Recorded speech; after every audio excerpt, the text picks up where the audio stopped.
Are disabled people scoundrels who love to sit at home? No, that's the narrative the government wants you to believe.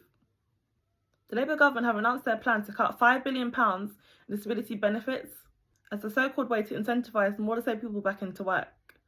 But in reality, this will push more disabled people into poverty.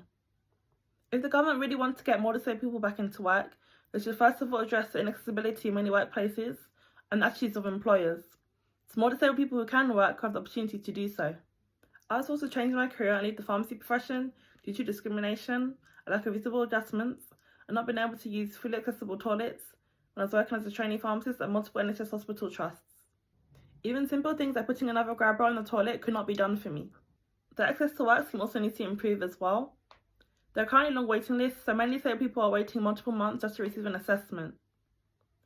There have also been stories of disabled people who have received cuts to their support. This contradicts the whole message of getting disabled people back into work. Public transport is still not fully accessible either. This needs to be fixed because a lot of disabled people will use public transport to commute to work. Additionally, personal independence payments, known as PIP, is not an out-of-work benefit.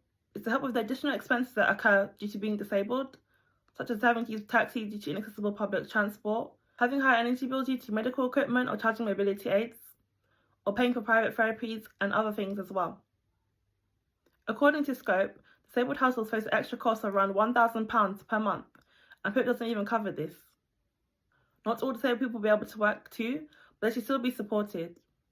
Instead of penalising disabled people, the government could introduce a 2% wealth tax on assets over £10 million, and this would generate £24 billion a year. So, what can you do to oppose these cuts? You can write to your MP. There are some letter templates, including one from Inclusion London. You can sign some petitions. Also, the government have launched a consultation on their Green Paper, which closes on the 30th of June. The link to the consultation, the petitions, and letter template in my bio when you click on my link tree.